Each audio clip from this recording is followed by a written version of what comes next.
قسط نمبر 54۔ لائبہ، اسامہ سے پوچھ کر مینیو ترتیب دو۔ جب وہ یہاں پر ہیں، ہر چیز ان کی پسند کے مطابق بننی چاہیے۔ لائبہ جو بھی سیف کو لے کر بیٹھی تھی، ان کی بات پر وہ حق دک رہ گئی۔ دوسرے صوفے پر بیٹھی عائشہ اور زینی مسکراہٹ چھپا گئیں۔ مما، میرا مطلب ہے یہ کام بھابھی کریں تو اچھا ہے۔ یہ کام آپ کی ذمہ داری ہے۔ ان کی پسند و ناپسند کا خیال رکھنا، ان کی ضرورت کا احساس کرنا۔ آپ سمجھ رہی ہیں نا میری بات؟ عظمت نے اس کی گود سے نبیل کے بیٹے سیف کو لیتے ہوئے نرمی سے کہا۔ وہ سر جھکائے اپنی انگلیوں کو جنبش دیتی رہی۔ مما کی اس ہدایت نے اسے بدحواس و پریشان کر ڈالا تھا۔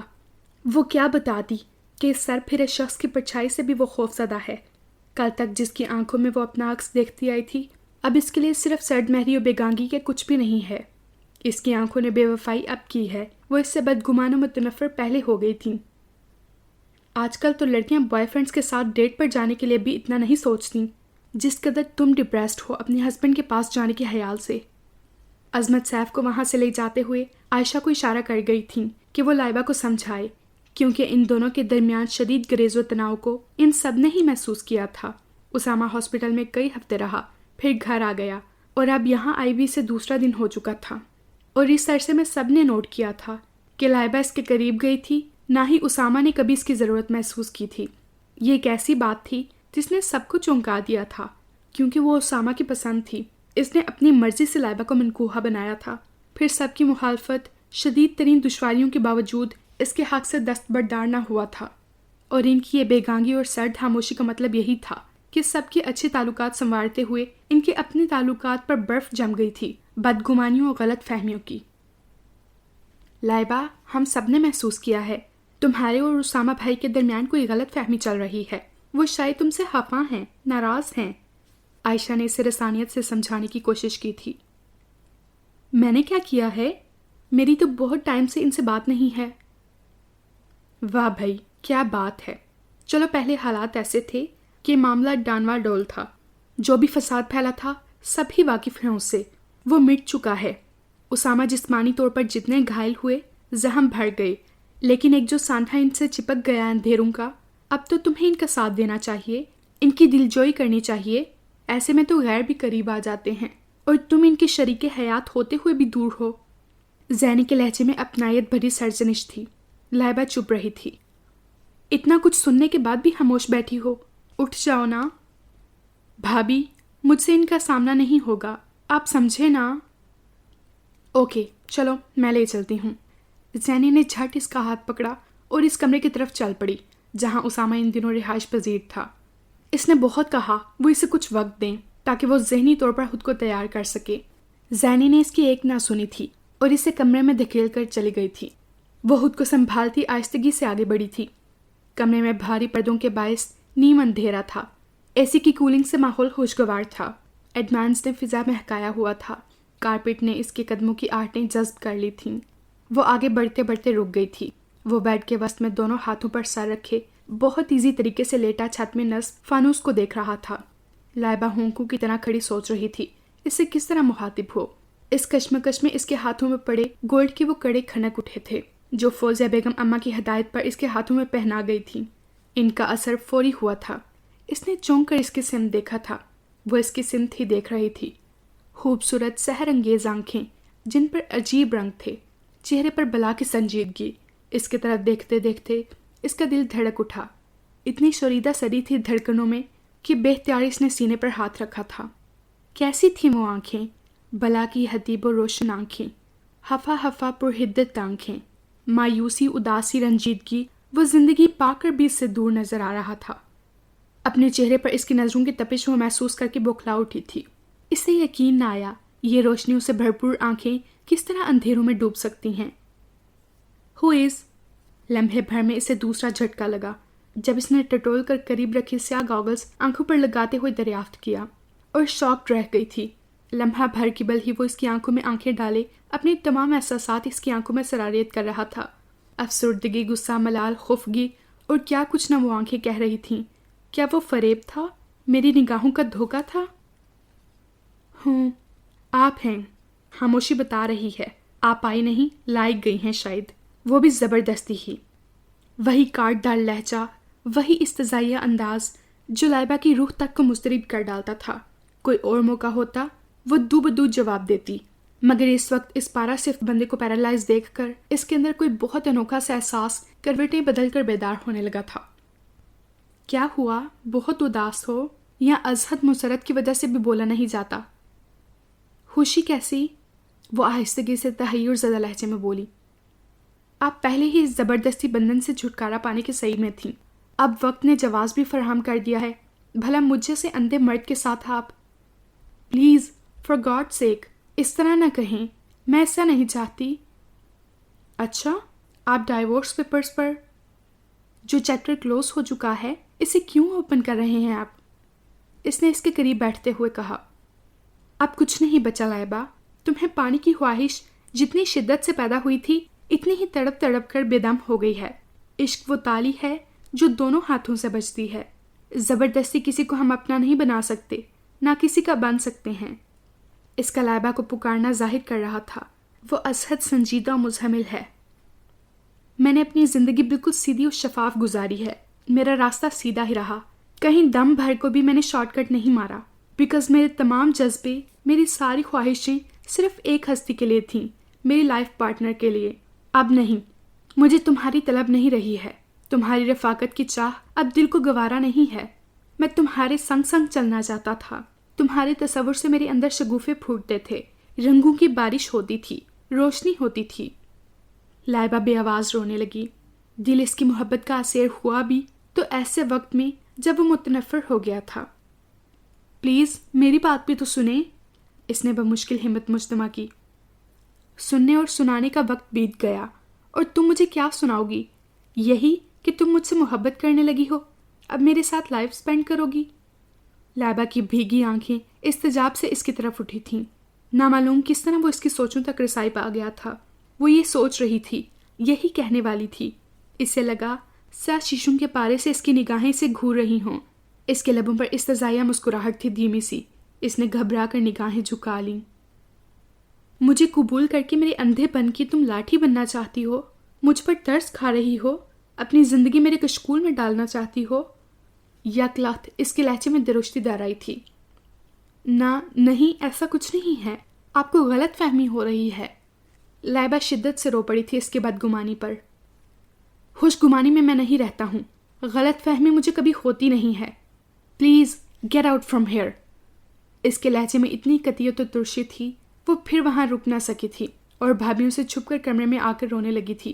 اسامہ کا دل وہاں سے اتنا بیزار ہوا کہ وہ اسی دن وہاں سے گھر آ گیا تھا۔ یہاں آ کر بھی اسے سکون نہ ملا تھا۔ ذہن گزری باتوں کی بھول بھلائیوں میں بھٹکتا ہی رہتا تھا، کبھی رستم زمان کی طرف بھٹک جاتا تو کبھی لائبہ کے گرد گھومنے لگتا تھا۔ دونوں پھپھوئیں بھی اس کی دلجوئی کے لیے چلی آئی تھیں۔ اس کو سیاہ گاگلز لگاتے دیکھ کر ان کے آنسو نہیں تھم رہے تھے۔ اپنے سب سے زیادہ لائق، خوبرو اور ہر دل عزیز بھتیجے کے ساتھ ہونے والی اس انہونی نے ان کے دل دکھ سے بھر دیے تھے، اور یہ دیکھ کر ان کا دکھ مزید بڑھتا کہ ہر دم متحرک و سرگرم رہنے والا اسامہ کس طرح منجمد و بے حس بن کر رہ گیا تھا۔ پوری دنیا اس کے کمرے میں سمٹ گئی تھی۔ گھر کے سب لوگ ہی اسامہ کے دکھ میں خوشگوار زندگی جینا بھول گئے تھے۔ فوزیہ اکلوتے بیٹے کے غم میں موم کی طرح پگھل رہی تھی تو اماں جان ان چند دنوں میں ہی لاغر ہو گئی تھیں۔ عبادت گزار تو وہ شروع سے ہی تھیں، مگر جب سے انہیں لائبہ سے کی گئی زیادتیوں کا احساس ہوا تھا تب سے وہ اور عبادت گزار بن گئی تھیں۔ ان کے سجدے طویل اور دعائیں لمبی ہو گئی تھیں، ساتھ ندامت کے آنسوں کے نذرانے بھی۔ روہیل بہنوں کی آمد کی خبر پر وہاں ان سے ملنے آئے تو ساتھ ان سب کو ڈنر پر انوائٹ بھی کر گئے، اور نصرت و مسرت جو پہلے ہی اسامہ کے حوالے سے اسے دیکھنے اور ملنے کو بے چین تھیں، روہیل و عظمت کے اصرار پر ان کے ساتھ سپہر کو ہی روانہ ہو گئی تھیں۔ لائبہ کو انہوں نے اپنی سوچ سے بھی بڑھ کر پایا تھا۔ رات کو اسامہ کے علاوہ سبھی موجود تھے۔ داد دیتے ہیں ہم آپ کی انتخاب کی، کیا بہو سلیکٹ کی ہے ہمارے لیے، واہ۔ وہ سیدھی اس کے کمرے میں آئی تھیں۔ نزہت اس کی پیشانی چوم کر فہریہ لہجے میں بولیں، بات یہ ہے کہ کل تک ہم بھی یہ سوچ کر لائبہ سے نالان تھے کہ نامعلوم کیسی لڑکی ہے جس کی خاطر ہمارے خاندان میں وہ سب کچھ ہو رہا ہے جو پہلے کبھی نہیں ہوا، مگر آج اسے دیکھا تو معلوم ہوا تم نے اس کی خاطر سب سے ٹکر لی، کسی کو خاطر میں نہ لائے تو درست کیا۔ لائبہ ہے ہی ایسی لڑکی جس کی خاطر تخت ٹھکرا دیے جائیں۔ لائبہ کی صورت ہی نہیں سیرت بھی لاجواب ہے، ایک دن اتفاقیاً ان سے ملاقات ہوئی تھی اور تب ہی دل سے دعا نکلی تھی، یہ چاند میرے آنگن کا اجالا بن جائے، اور دل سے نکلی دعا کس طرح پوری ہوئی؟ وہ خاموشی سے سب سنتا رہا، مگر دل میں کوئی گدگدی، کوئی نشاط امیز حرارت نہ جاگی تھی۔ وہ بے حس و حرکت پڑا رہا۔ اس کی طرف سے کوئی جواب نہ پا کر فوزیہ بیگم نے اس پر رضائی ڈال دی تھی۔ لائٹ ڈم کر کے وہ تینوں وہاں سے نکل آئی تھیں۔ فوزیہ بیگم کے مسکراتے چہرے پر ایک دم ہی رنجیدگی چھا گئی تھی۔ روئیں مت بھابی، مسرت نے ان کے آنسو صاف کرتے ہوئے گلوگیر لہجے میں کہا۔ اب مجھ سے برداشت نہیں ہوتا، خدایا میں کس دل سے اپنے بچے کو اس طرح دیکھوں؟ لائبہ کو حاصل کرنے کے لیے کتنے دکھ اٹھائے ہیں، سب کی خفیاں جھیلی ہیں۔ ایک ایسا وقت آ گیا کہ وہ تنہا رہ گیا تھا، اپنے حق پر، اپنے فیصلے پر ڈٹا ہوا۔ دوسری جانب سب اس کے خلاف تھے، بری طرح منحرف ہو چکے تھے۔ آج جب سب پہلے جیسا ہو گیا ہے، بلکہ ہم سب پہلے سے زیادہ قریب ہو گئے ہیں، تو وہ خود… بھابی بس، اب بہت دکھ اٹھا لیے۔ ہمارے بچے کے ساتھ جو ہوا، اسے تقدیر کا حکم سمجھ کر صبر کر لیجئے۔ میں مزید برداشت نہ کر سکوں گی گھر کے اس ویران و اداس ماحول کو۔ آپ لوگوں کے اس رونے دھونے نے اسامہ کو زیادہ احساس دلایا ہے اپنی تکلیف کا۔ اس طرح تو وہ کبھی بھی حالات سے سمجھوتا نہ کر سکے گا۔ نزہت نے خاصے حوصلے سے انہیں سمجھایا۔ اس طرف آتے اسد صاحب فوزیہ کی بھیگی آنکھیں دیکھ کر ادھر آئے تو مسرت نے انہیں پوری بات بتا دی تھی۔ میرے خیال میں ہمیں اپنی بہو کو یہاں لانے میں ہرگز دیر نہیں کرنی چاہیے۔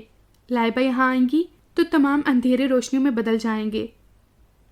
ارے بھائی صاحب، آپ نے میرے دل کی بات کہہ دی، میں بھی یہی سوچ رہی تھی۔ اسامہ کی تنہائی و خاموشی دیکھی نہیں جاتی ہے۔ لمحوں میں بات گویا ہوا کے دوش پر گوشے گوشے میں پھیل گئی۔ سب گھر والے لمحوں میں اماں کے کمرے میں موجود تھے۔ اماں نے ان کی بات کا تحمل سے جواب دیا۔ ابھی کچھ صبر کر لو اسد، کہاں ہتھیلی پر سرسوں جمانے چلے ہو بیٹے؟ وہ سرسوں تو بہت عرصہ کی بلا آپ کے لاڈلے جما چکے ہیں، اب اس فصل کو کاٹنے کا وقت ہو گیا ہے کہ انتظار فضول ہی ہوگا۔ اسد صاحب کے پروقار لہجے میں طمانینت و خوشی تھی، ویسی ہی شادمانی تھی جو ایک باپ کے چہرے پر بیٹے کا چہرہ دیکھ کر ہوتی ہے۔ اس خواہش کا اظہار انہوں نے اس وقت بھی کیا تھا جب وہ روہیل کے ہاں ڈنر پر گئے تھے، مگر زیادہ اصرار نہ کیا تھا، اور اب ان کے لہجے میں قطعیت تھی، فیصلے پر عمل درآمد کرنے کا عزم تھا۔ روہیل صاحب کو پھر نہ کرنے کی کوئی وجہ نہ ملی تھی، انہیں ہاں کرتے ہی بنی تھی۔ کس خوشی میں مجھے یہ گلاب جامن کھلائی جا رہی ہیں پھوپھو جان؟ وہ منہ چلاتا ہوا مسکرا کر استفسار کرنے لگا۔ اس وقت وہ سب کے درمیان بیٹھا تھا۔ ہم آپ کی شادی کی ڈیٹ فکس کر آئے ہیں، اس ہفتے کے اندر اندر تم نوشے میاں بن جاؤ گے۔ آج سے ہی گھر میں دھوم دھڑکا شروع ہو رہا ہے۔ جی، میری فیوچر پلاننگ آپ لوگوں نے مجھ سے ڈسکس نہ کی؟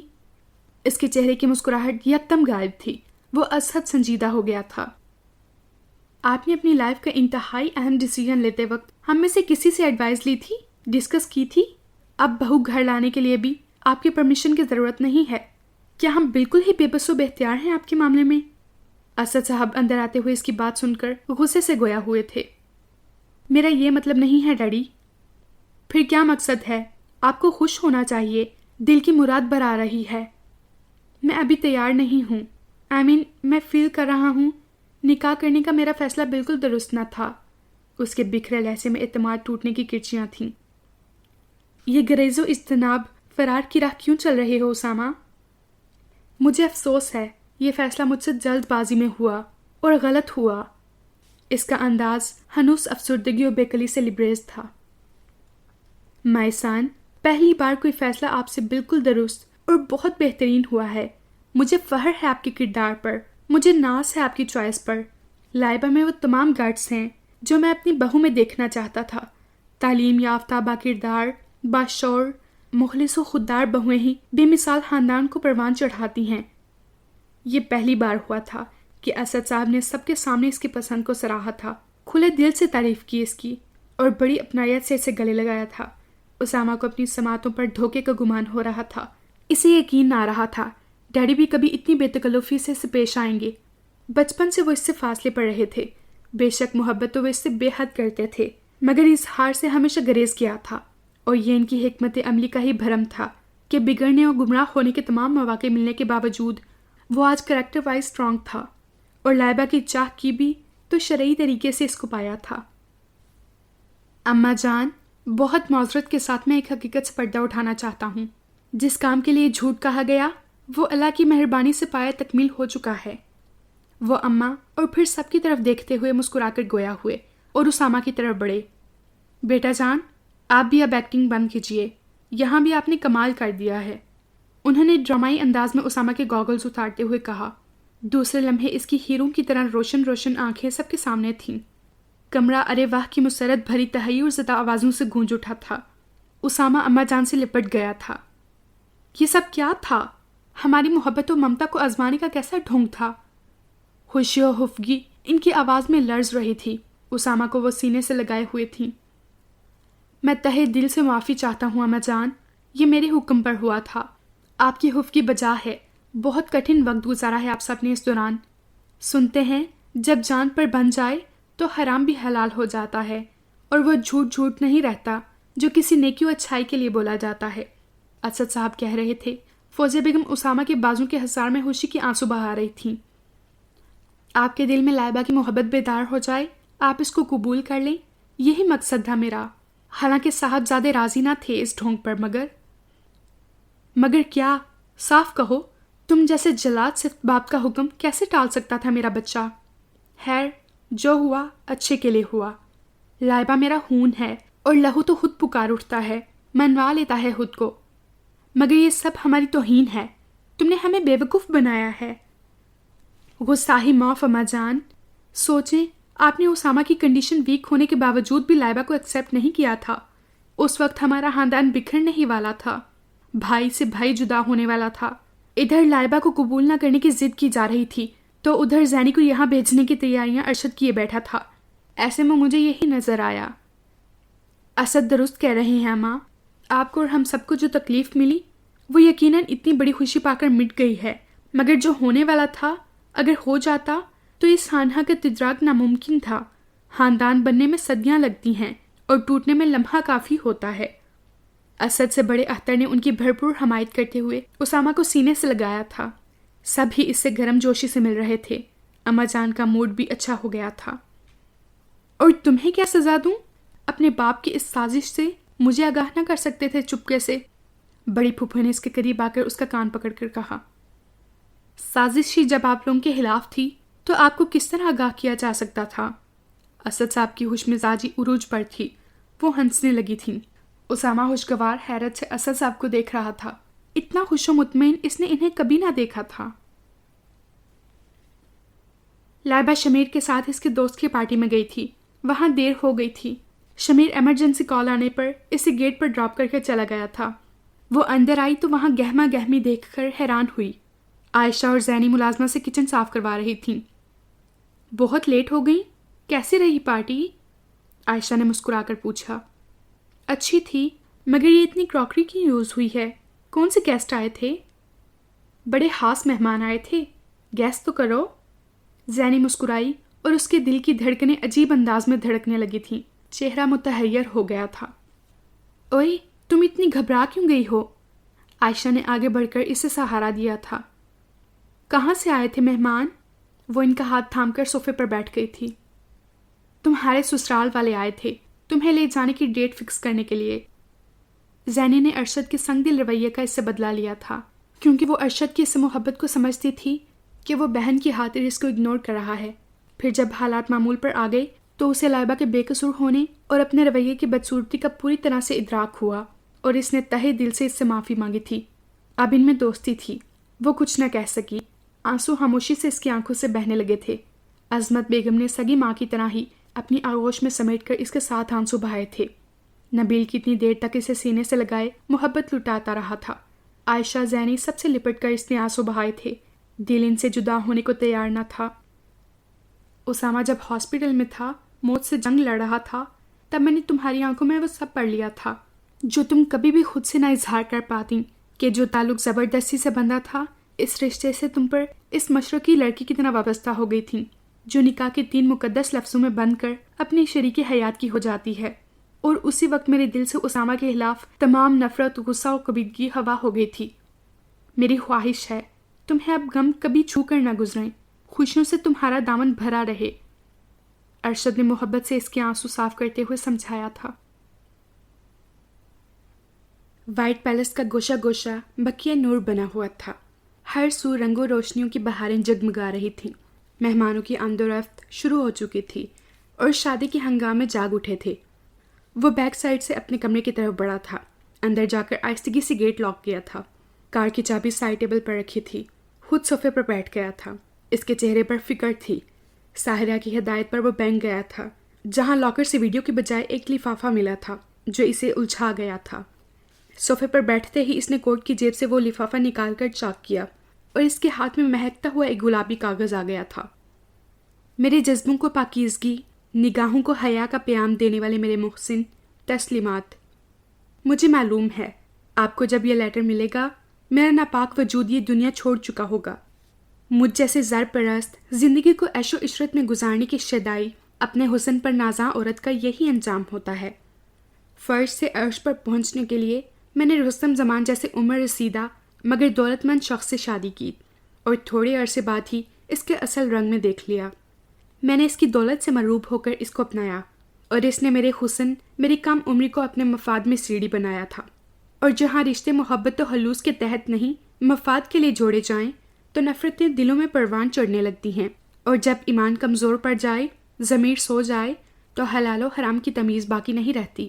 جب میں گناہوں کی دلدل میں گری تو گرتی ہی چلی گئی تھی، حتیٰ کہ میں نے ڈرگ بھی لینی شروع کر دی تھی.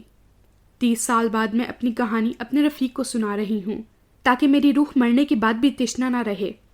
رستم آپ کو بھی شکار بنا کر گھر لاتے تھے تاکہ بعد میں بلیک میل کر کے آپ کو بھی مٹھی میں کیا جائے، مگر آپ ہر بار چکنی مچھلی کی مانند ہاتھ سے پھسل جاتے تھے. آپ کی شرافت، کردار کی بلندی اور نگاہوں کی احتیاط نے مجھے باور کروایا اصل مرد کی شناخت اس کی حمیت و مضبوط بے لچک کردار ہی مردانگی ہوتی ہے. کاش آپ بہت پہلے سامنے آ جاتے تو ساحرہ بہت پاک باز، باعصمت، باحیا، با کردار ہوتی. کاش. اسے محسوس ہوا ساحرہ کی پچھتاووں سے بھری سسکیاں لفظوں میں گونج رہی ہوں. آپ میری گناہ آلود زندگی میں نور و ایمان کی کرن بن کر داخل ہوئے اور میرے ضمیر کو روشن کر دیا. اپنے گناہوں کے بوجھ کم کرنے کی صحیح کی ہے. میں نے رستم زمان کے شیطانی کارناموں کا وہ تمام سٹاک تباہ کر کے جو اس نے سیو کیا ہوا تھا، اور آپ کی جو ویڈیو تھی وہ میں نے اسی دن جلا دی تھی جب وہ رستم زمان لے کر آئے تھے. اتنی فراح دل و حوصلہ مند نہیں ہوں ساما کہ آپ کے ساتھ کسی اور کو دیکھوں. آپ نے کبھی مجھے نگاہیں اٹھا کر دیکھنا بھی پسند نہ کیا، مگر میری آنکھوں میں صرف آپ کی ہی صورت رہی. دل نے پوری شدت و ایمانداری سے آپ سے محبت کی، اور میں کس طرح اپنے محبوب کے ساتھ کسی لڑکی کو برداشت کر سکتی تھی. سو رستم کی لا علمی میں تب ہی وہ ویڈیو میں نے تباہ کر دی تھی. رستم زمان نے بڑی تگودو کے بعد یہ راز حاصل کیا تھا کہ آپ کسی لڑکی کی چاہت میں گرفتار ہو چکے ہیں. بڑی مشکلات کے بعد وہ آپ کے بارے میں کوئی خاص بات جان پایا تھا، اور جو اس کی موت کا پروانہ ثابت ہوئی تھی. دل کہہ رہا ہے ہاتھ نہ روکوں، لکھتی چلی جاؤں، مگر میرا وقت کم ہے. رستم اور اس کے ساتھی میری تلاش میں کبھی بھی یہاں آنے والے ہیں. میں نے فیصلہ کر لیا ہے، میں مرنے سے قبل اسے بھی نہیں چھوڑوں گی. ساحرہ کے سائن موجود تھے. حد پڑھ کر طویل سانس لیتے ہوئے اس نے آنکھیں بند کر کے صوفے کی پشت سے سر ٹکا دیا تھا. ویڈیو کا سن کر اس کے اندر طمانینت سراریت کر گئی تھی. بلا شبہ کوئی قابل گرفت بات اس میں نہ تھی، مگر اس کی پرائیویسی میں مداخلت ہوئی تھی جو اسے سخت ناگوار لگی تھی. ساحرہ مرنے سے قبل کچھ اچھے کام کر گئی تھی. اس نے بد دل ہو کر اس وقت تک کے لیے سیاست سے کنارہ کشی اختیار کرنے کا فیصلہ کیا جب تک پرخلوص محب وطن لوگ میسر نہ آ جاتے جو اچھی و تعمیری سوچ و عمال کے مالک ہوں.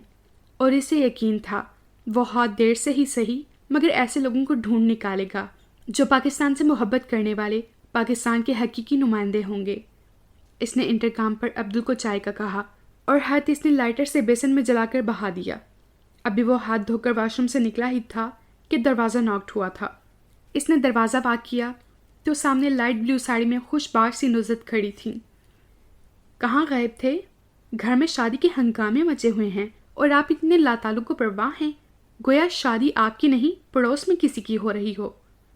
نوزت پھوپھو سے اس کی خاصی دوستانہ اور بے تکلفی تھی، سو وہ مسکراتے ہوئے بولی، آپ کا کیا خیال ہے سر پر ڈھول رکھ کر ناچنا شروع کر دوں شادی کی خوشی میں؟ ہلکی سی مسکراہٹ نے اس کے ہونٹوں کو چھوا تھا. اگر ایسا کرو گے بھی تو کوئی مضحکہ ہیزی نہ ہوگی. جس طرح ذہنی اور جسمانی تکلیف سہنے کے بعد یہ دن آئے ہیں جو میرے خیال میں اللہ کا انعام ہے. میں آپ کو اپنی دل کی بات بتاؤں پھوپھو؟ وہ ان کے نزدیک بیٹھ کر بولا. میں خوش نہیں ہوں. میرے تمام جذبے اور ساری خواہشیں بے رنگ ہو گئی ہیں۔ ہیں؟ یہ کیا کہہ رہے ہیں آپ؟ جس لڑکی کی خاطر آپ چٹانوں سے بے حدر ٹکرا گئے، باغی بن گئے تھے، وہ اب آپ کی بن کر آ رہی ہے، تو یہ سب بیزاری و اکھڑ پن کس لیے؟ اس کا لہجہ ہی نہیں، چہرہ بھی ان خوش رنگ جذبوں سے عاری تھا۔ میں نے اس کے لیے ناممکن کو بھی ممکن بنا ڈالا، وہ کیا جس کا تصور بھی عام طور پر کرنا پاتا، اور جواباً وہ بہت آسانی سے مجھ سے رشتہ توڑنے پر رضامند ہو گئی۔ میری ہر امید، ہر آس کے دروازے پر وہ قفل لگاتی گئی۔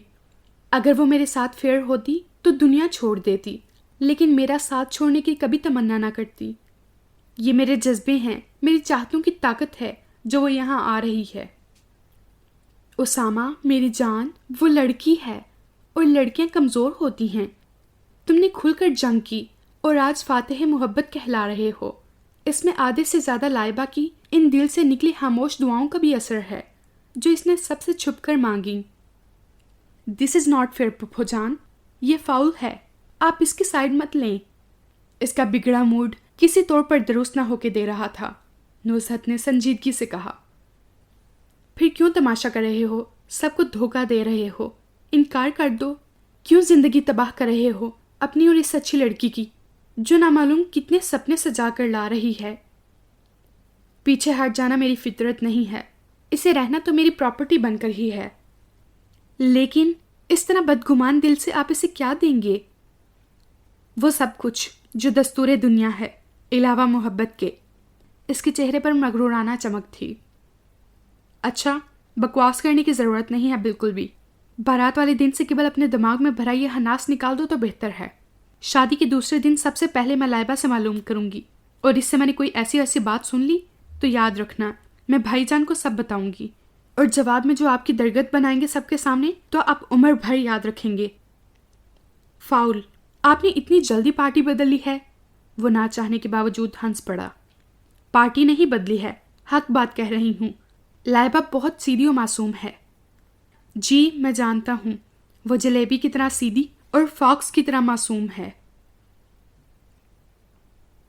روہیل کے سینے سے لگی Laiba yellow and green suit میں ملبوس رو رہی تھی۔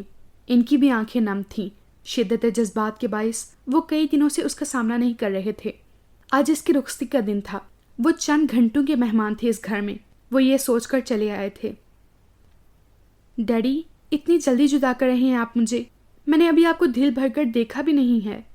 مجھے یقین تو ہونے دیتے کہ آپ مجھے مل گئے ہیں۔ آپ مجھ سے جدا نہیں ہو رہی ہیں۔ میں وہ فریضہ ادا کر رہا ہوں جو مجھ پر فرض ہے۔ پوری آزادی سے آپ یہاں آئیں گی۔ جدائی کے دن ختم ہو چکے ہیں بیٹی۔ آج فاطمہ بھی بہت خوش ہوگی۔ وہ یہی چاہتی تھی، آپ اس خاندان کا حصہ بنو جس خاندان نے اسے قبول نہیں کیا تھا۔ آج میں بھی بے حد خوش ہوں۔ فاطمہ کے صبر کا صلہ میری بیٹی کو ملا ہے، اسامہ کی صورت میں۔ اسامہ نیو جنریشن میں سب سے اہم اور بھاری ستون ہے خاندان کا۔ وہ آپ کو دنیا بھر کی خوشیاں دے گا۔ ان کے انداز میں اطمینان اور سرخ روئی تھی۔ زینی کچن میں بھوا کے ساتھ شام کی چائے کا اہتمام کر رہی تھی۔ ارشد وہاں آیا تھا۔ ایک کپ چائے مل سکتی ہے؟ اس کی شریر نگاہیں زینی کے چہرے پر تھیں، جس نے اسے اندر آتے دیکھ کر اس کی طرف پشت کر لی تھی۔ اسے یہ خفگی بھری ادا بہت بھائی تھی۔ چھوٹے صاحب، تیار ہونے والی ہے چائے، ابھی لاتی ہوں، بھوا نے کہا۔ ہمیں تو اسپیشل چائے چاہیے، چاہ کے ساتھ، اس نے مانی ہیزے سے اس کی طرف رخ کر کے کہا۔ فیروزی فینسی سوٹ میں اس کا بیڈول سراپا نمایاں تھا۔ ماں بننے کی چھب اس کے بھرے بھرے سراپے کو پرکشش بنا رہی تھی۔ یہاں ہر آم و خاص کے لیے چائے اسپیشل ہی بنتی ہے۔ زینی رخ پھیرے بنا گویا ہوئی۔ بہو بیگم، میں بھی آتی ہوں، بھوا بہانے سے ان کے درمیان سے نکلی تھیں۔ میں اس اسپیشل چاہ کی بات کر رہا ہوں جو بیوی ہسبینڈ کو دیتی ہے، اس نے نرمی سے پکڑ کر اپنی طرف کرتے ہوئے اسے کہا۔ آپ کو بیوی کی چاہ کی ضرورت ہی نہیں ہے، وہ پھولے منہ سے بولی۔ چھوڑو یار، جو ہوا بھول جاؤ۔ سوری، ان دنوں میرا دماغ ٹھکانے پر نہیں تھا۔ سوری، یہ چھوٹا سا لفظ کہہ کر آپ سمجھتے ہیں ان تمام بڑے بڑے دکھوں کی، گہرے گہرے زخم و زیادتیوں کی تلافی ہو گئی ہے؟ اس کی آواز بھر آئی۔ پلیز پلیز مت رونا، یہ چھوٹا سا لفظ دل کی تمام تر گہرائی کے ساتھ کہا جاتا ہے۔ تم جس طرح سے کہو گی میں اس طرح سے اپنی تمام زیادتیوں کا ازالہ کرنے کے لیے تیار ہوں. پلیز معاف کر دو. پشیمان آدمی کو خوار کرنا شرافت تو نہیں ہے. بہت ستایا ہے آپ نے ارشد. وہ بھیگی آنکھوں سے مسکرا دی تھی. اب چاہوں گا بھی اتنا ہی. ارشد نے اسے قریب کرتے ہوئے محبت سے کہا. واو واٹ اے پوز. اندر آتے شمیر نے کیمرے کا بٹن آن کر دیا تھا. یہ کیا بدتمیزی ہے؟ ارشد مصنوعی حفظی سے بولا. زینی سرخ ہو گئی تھی. میں تو یہاں چائے کے لیے آیا تھا مگر یہاں چاہت بن رہی ہے. میں نے فوٹو لے لی تاکہ کل لوگوں کو بتایا جائے روٹھے لوگ کس طرح ملتے ہیں. شمیر کیمرہ دو مجھے. ارشد اس کی طرف بڑھا تھا مگر شمیر کہاں ہاتھ آنے والا تھا. شہر کے اعلیٰ ترین ہوٹل میں بہاروں کے قافلے اتر آئے تھے. وسیع و عریض ہال رنگوں اور روشنیوں و خوشبو سے مہک رہا تھا. لوگوں کا ہجوم بے کراں تھا. وہاں ملک کے معزز طبقوں سے تعلق رکھنے والے چہروں کے علاوہ مختلف شعبہ زندگی سے وابستہ لوگ کولڈ ڈرنکس اور دیگر لوازمات سے لطف اندوز ہو رہے تھے. 3 پیس سوٹ میں اسد صاحب بہت مسرور سے مہمانوں سے الیگ سلیگ کر رہے تھے. گولڈن سلک کی جھلملاتی ساڑی میں فوزیہ بیگم کا چہرہ ان کے ڈائمنڈ کے نیکلس کی طرح دمک رہا تھا. آج ان کی برسوں کی خواہش پوری ہو رہی تھی. حال میں ملک فیملی کی سج دھج دیکھنے سے تعلق رکھتی تھی. ایک سے بڑھ کر ایک فاہرانہ ملبوسات اور جویلری، حسن و رنگ کی فضا ہر سو چھائی ہوئی تھی. چہیتے پوتے کی شادی پر اماں جان نے بھی آسمانی چکن کا سوٹ زیبتن کیا ہوا تھا. ہاتھوں میں تلائی چوڑیاں تھیں، کانوں میں کندن کے بندے اور گلے میں تلائی چمپا کلی تھی. ڈنر ہو چکا تھا. گولڈن شیروانی سوٹ میں گلے میں سرخ گلابوں کے ہار پہنے اسامہ سٹیج پر دوستوں اور کزنز کے ساتھ بڑے شاہانہ انداز میں بیٹھا تھا. اس کے چہرے پر دلکش رنگ تھے. براؤن گھنی مونچھوں تلے اس کی سرخی مال لبوں پر دھیمی مسکراہٹ تھی. اس کی آنکھوں میں جیت کا نشہ تھا، خود کو منوانے کا تفاہٹ تھا. قسم سے دل کر رہا ہے کاش یونیورسٹی میں گزرے ان لمحوں کی فلم بنائی جاتی جو تم دونوں ایک دوسرے پر اپنا پریشر ڈالنے کے لیے لڑائیاں لڑا کرتے تھے. حیدر نے اسے یاد دلاتے ہوئے مسکرا کر کہا. میں پہلے کہتا تھا یہ دونوں جتنی شدت سے ایک دوسرے کے مخالف ہیں اتنی ہی شدت سے ایک بھی ہو جائیں گے. دیکھ لو آج میری پیش گوئی پوری ہوئی. نادری نے فہریہ انداز میں کہا تو وہ سب ہی ہنس دیے تھے. سرخ شرارہ سوٹ لشکارے مار رہا تھا. بھاری زیورات و میک اپ نے اس کے حسن کو مزید دوآشتہ کر دیا تھا. اس کو ہر نگاہ سراہ رہی تھی. اماں جان کے حکم کے مطابق اس کا چھوٹا سا گھونگھٹ نکال دیا گیا تھا. وہ اس وقت مہمانوں کی بھیڑ میں تھی. مستزاد اس پر مووی کیمروں اور دیگر کیمروں کی روشنیوں نے اس کا سر بھاری کر ڈالا تھا. مائیوں والے دن سے ہی وہ اس ہٹ درم انسان کے خوف میں مبتلا ہو گئی تھی کہ وہ اس کے ساتھ کیا سلوک کرے گا. وہ دور رہ کر بھی رعایت برتنے کا عادی نہ تھا اور اب تو وہ مکمل اس کی دسترس میں جا رہی تھی. اس نے بڑی بے رحمی سے اسے اگنور کیا تھا. اس کی لاکھ کوششوں کے بعد بھی وہ اس کے جذبوں کی پذیرائی کرنے کو تیار نہ ہوئی تھی اور اب وہ جانتی تھی وہ اسے ہرگز خوش آمدید نہ کہے گا. شمیر اس کے پاس ڈاکٹر کمل اور شمائلہ کو لے کر آیا تھا. وہ اس کو مل کر کچھ دیر بیٹھ گئی تھیں. لائبہ سے کچھ کہا نہ گیا تھا. وہ اس کی تعریفیں کرتی رہی تھیں. بہت بیوٹیفل کپل ہے، ڈاکٹر کمل نے شمیر سے کہا. آپ کو کیسی لگی میری سسٹر؟ شمیر شمائلہ سے گویا ہوا. ڈاکٹر کمل ٹھیک کہہ رہی ہیں. بہت کم ہوتے ہیں ایسے لوگ جن کو دیکھ کر لگتا ہے یہ ایک دوسرے کے لیے ہی بنے ہیں. شمائلہ سادگی سے گویا ہوئی تھی. شمیر، مجھے شمائلہ نے بتایا تھا بڑی ڈرامائی انداز میں آپ سے ملی ہیں. ڈاکٹر کمل نے شوخ لہجے میں کہا. فیاض بھی ان کے قریب آ گیا تھا. جی ہاں، ہسپتال میں انہیں دیکھا تو یاد آیا یہ میری کار سے ٹکرا کر خودکشی کرنا چاہتی تھیں اور اس کے بعد بھی اتفاقیہ یہ مجھ سے ٹکرا رہی تھیں. شمیر ہنس کر بولا. ممی کے ساتھ انہوں نے چائلڈ ہوم جوائن کر لیا ہے. کچھ عرصے بعد ان کے بھائی انور جیل سے رہا ہو جائیں گے. تب تک یہ ہمارے ساتھ ہی ہیں. کمل نے سیاہ سوٹ میں کنفیوز سی شمائلہ کو دیکھتے ہوئے کہا. آپ کو خودکشی کرنے کا شوق کب بھی ہے؟ فیاض نے سنجیدگی سے پوچھا. شمائلہ نے کوئی جواب نہ دیا. وہ شرما گئی تھی. یہ شوق آپ کا پورا ہو جائے گا کیونکہ جس شخص نے آپ کو پسند کیا ہے اس کے ساتھ زندگی گزارنا خودکشی کرنے کے مترادف ہی ہے. فیاض شمیر کی طرف اشارہ کر کے بولا تو کمل کے ساتھ وہ دونوں ہی ہنس پڑے تھے. کچھ رسمیں کرنے کے لیے اسامہ کو اس کے قریب بٹھایا گیا تو وہ اعتماد سے برابر میں بیٹھ گیا تھا. فلیش لائٹس اس دم چمک اٹھی تھیں. کئی فکرے بھی اچھالے گئے تھے. اور اس نے نامعلوم جان کر یا ایزی ہو کر بیٹھنے کے لیے بازو صوفے کی بیک پر اس طرح رکھا تھا کہ وہ اس کے گرد حمائل ہو گیا تھا۔ وہاں موجود چہروں پر مسکراہٹ چمکی تھی، ساتھ ہی ینگ جنریشن کی سیٹیاں گونج اٹھی تھیں۔ وہ دھیمے انداز میں مسکراتا رہا تھا۔ اس کے قربت سے لائبہ کی گردن جھک گئی تھی، دھڑکنیں بڑھ گئی تھیں۔ رخصت ہو کر گھر لایا گیا تو یہاں بھی کئی رسمیں ہوئی تھیں اور اسے مہکتے ہوئے حجلہ روسی میں لایا گیا تھا۔ ہر سو پھول ہی پھول تھے، خوشبوئیں ہی خوشبوئیں تھیں۔ اسے لگا وہ گویا پھولوں کی وادی میں پہنچ گئی ہے، جہاں گلاب ہی گلاب تھے ہر سو۔ ماریا اور رخسانہ اس کی جولری ٹھیک کر رہی تھیں، ساتھ ساتھ وہ شوق فکرے بھی بول رہی تھیں۔ وہ چپ نگاہیں جھکائے بیٹھی تھی۔ اس کے اندر بیڈ روم میں آتے ہی عجیب سی گھبراہٹ پیدا ہو گئی تھی۔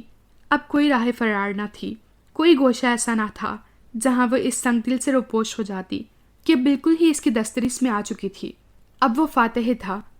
اب نہ معلوم وہ اس پر اپنی فتح کا علم لہرائے گا یا وحشیوں کی طرح مسمار کر دے گا یا اپنی پناہ میں لے لے گا۔ سوچیں کسی آکٹوپس کی مانند اسے اپنی گرفت میں جکڑتی جا رہی تھیں۔ اتنی مشکل سے اسامہ کو ریاض اور ولید کے چنگل سے چھڑا کر لائی ہوں۔ وہ نامعلوم کون کون سے قصے چھیڑ بیٹھے تھے، بچے کو اٹھنے ہی نہ دے رہے تھے۔ نوزت مسکراتی ہوئی اندر آ کر بولی۔ وہ دونوں بھی ہنسنے لگیں۔ ولید نے پلاننگ کی تھی، آدھی رات سے قبل اسامہ بھائی کو چھوڑنا ہی نہیں ہے۔ پھر تو اسامہ بھائی پھپھو کو بڑی دعائیں دے رہے ہوں گے دل ہی دل میں۔ رخسانہ کی بات پر ماریا نے ہنس کر کہا تھا۔ ہاں جانتی ہوں ان شرارتوں کو، تم دونوں چلو، میں لائبہ سے چند باتیں کر کے آ رہی ہوں۔ وہ لائبہ کے قریب بیٹھ کر بولی۔ وہ دونوں کمرے سے چلی گئی تھیں۔ لائبہ، اسامہ آپ سے سخت کبیدہ ہیں، میرے خیال میں آپ بھی اس سے واقف ہوں گی۔ اس نے جتنی شدت سے آپ سے محبت کی، جواب میں اتنی ہی شدت سے وہ آپ کی محبت کا منتظر رہا تھا، اور آپ نے جو رویہ اختیار کیا وہ آپ جانتی ہیں۔ وہ آہستگی سے مخاطب تھیں جو گردن جھکائے بیٹھی تھی۔ میرے نزدیک آپ ایک قابل فخر بیٹی اور قابل تحسین بہن ہیں۔ آپ نے جو کیا، ہمارا معاشرہ لڑکیوں سے ایسے ہی رویے کی خواہش رکھتا ہے، مگر وہ مرد ہے۔ اس نے اس گریز و اجتناب کو اپنی محبت کی، اپنے جذبوں کی توہین گردان لیا ہے۔ میں جانتی ہوں اسے، وہ تاحیات پہل نہیں کرے گا، نہ خود خوش رہے گا، نہ تمہیں رہنے دے گا۔ آج تمہیں اپنی عزت کی قربانی دینی ہوگی، اپنی انا کو سرنگو کرنا ہوگا۔ صرف چند لمحوں کے لیے وہ پہل کے چند لمحے آپ کی خوشگوار زندگی کے لیے معمولی سا تاوان ہیں، پھر آپ اس کی پسند ہو، وہ کب تک آپ سے خفا رہ سکتا ہے؟ عورت وہ بارود ہے جو اپنی محبت کی طاقت سے چٹانوں کو ریزہ ریزہ کر دیتی ہے، اور آپ جیسی حسین و طرح دار بیوی کے آگے وہ کب تک چٹان بن سکتا ہے؟ پھوپھا سمجھا کر گئیں۔ وہ ابھی سیدھے ہو کر بیٹھنا ہی چاہتی تھی کہ باہر سے پھر قدموں کی آوازیں ابھری تھیں، ساتھ میں نوزت پھوپھو کی آواز بھی تھی۔ وہ شاید اب اس اکھڑ شخص کو سمجھا رہی تھیں۔ چند منٹ بعد وہ اندر آیا۔ گیٹ لاک کرنے کی آواز آئی تھی۔ اس نے ایک نگاہ سلگتی ہوئی بیڈ کے وسط میں سر جھکائے بیٹھی لائبہ پر ڈالی، جو ڈھیروں گلابوں کے درمیان خود بھی ایک گلاب لگ رہی تھی، ایک مہکتا ہوا گلاب، ایک دہکتا ہوا گلاب۔ وہ اطمینان سے ڈریسنگ روم کی طرف بڑھ گیا، اور جب وہاں سے آیا تو ٹراؤزر اور ٹی شرٹ زیبدن کی ہوئی تھیں۔ بلا وجہ کئی مرتبہ آئینے کے سامنے کھڑے ہو کر برش سے بالوں کو بگاڑتا اور سنوارتا رہا۔ جب اس مشغلے سے بھی دل بھر گیا تو پوائزن خوب سارا خود پر سپرے کر کے ڈریسنگ ٹیبل کے سامنے سے ہٹ گیا اور اس کے قریب آ کر بیٹھ گیا۔ کچھ دیر اس کے جھکے چہرے کو دیکھتا رہا اور پھر ہاتھ بڑھا کر اس کا گھونگھٹ الٹ دیا۔ لمحے بھر کو وہ مبہوت سا رہ گیا۔ کیا حسن تھا! وہ پلکیں جھپکنا ہی بھول گیا، مگر پھر فوراً ہی یاد آیا وہ اس کی محبت کی طلب میں کتنا خوار ہوا تھا۔ Please, I am sorry, I am really sorry. وہ وہاں سے اٹھنا ہی چاہ رہا تھا کہ اس کے حنا آلود انگوٹھیوں سے مزین ہاتھ اس کے پیروں کو تھام چکے تھے۔ واٹ؟ لیو مائی فٹ، اس نے سخت لہجے میں کہا۔ کیوں چھوڑوں؟ ان کے نیچے ہی اب مجھے اپنی زندگی گزارنی ہے۔ اتنا پراعتماد و پرعزم لہجہ اسامہ کو سخت حیرانی نے آن گھیرا تھا۔ میرے ساتھ یہ ڈرامے بازی نہیں چلے گی۔ تم کیا ہو، مجھے کیا سمجھتی ہو، اچھی طرح جانتا ہوں۔ وقت نے تمہیں میری آغوش میں لا پھینکا ہے اور تمہارے پاس سرنڈر کرنے کے علاوہ کوئی چارہ نہیں ہے، اس سپاہی کی طرح جو محاذ پر لڑتے لڑتے دشمن کی حدود میں گر جاتا ہے اور اس کے پاس جان بچانے کے لیے خود کو دشمن کے حوالے کرنا پڑتا ہے، اور تم بھی یہی کر رہی ہو۔ مجھے ایسی وفا نہیں چاہیے جس میں بے وفائی کی بو ہو۔ وہ اس کے ہاتھ اپنے پاؤں سے ہٹا کر اٹھ کھڑا ہوا تھا۔ میں محبت میں جبر کا قائل نہیں ہوں۔ میں نے تمہیں کبھی بہت دل سے چاہا تھا۔ میرے سارے جذبے، تمام امنگیں تمہارے وجود سے وابستہ ہو گئی تھیں۔ اگر تم میری محبت کو سمجھتی، میری چاہت کا جواب چاہت سے دیتی، تو آج کی یہ شب میری زندگی کی حسین ترین اور ناقابل فراموش شب ہوتی، جس کا لمحہ لمحہ میں اپنی گرفت سے نکلنے نہیں دیتا۔ تمہاری بے تنائی اور بے وفائی نے میری یہ رات تباہ کر دی ہے۔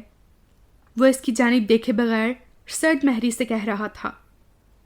میں مانتی ہوں مجھ سے غلطی ہوئی ہے۔ بہت سے فیصلے میں نے غیر دانش مندی میں کیے، مگر میں نے یہ کبھی نہیں چاہا کہ آپ سے بے وفائی کروں۔ اچھا، ڈائیورس پیپر پر جو سائن کرنے کو تیار تھی وہ کون سی وفا تھی؟ وہ ماضی کی اوراق پڑھنے میں مگن تھا۔ نہیں، ایسا کچھ نہیں ہوتا۔ میرا دل کہتا تھا ایسا کچھ نہیں ہوگا۔ اوہ، آپ تو کافی روشن ضمیر خاتون ہیں، آپ کو الہام بھی ہوتے ہیں۔ اس کے لبوں پر کاٹ دار مسکراہٹ دار آئی تھی۔ میں شرمندہ ہوں، میں نے جو کچھ بھی کہا وہ… اسٹاپ اٹ، مجھے کوئی وضاحت نہیں سننی۔ تمہیں یہاں تک لانا تھا تو تم یہاں آ گئی ہو۔ یہاں تم اپنی مرضی کی زندگی گزارو، میں پابندی لگانے والوں میں سے نہیں ہوں۔ تمہیں تمام رائٹس حاصل ہیں، ماں سوائے میرے۔ وہ اس کے قریب آ کر سنجیدگی سے گویا ہوا۔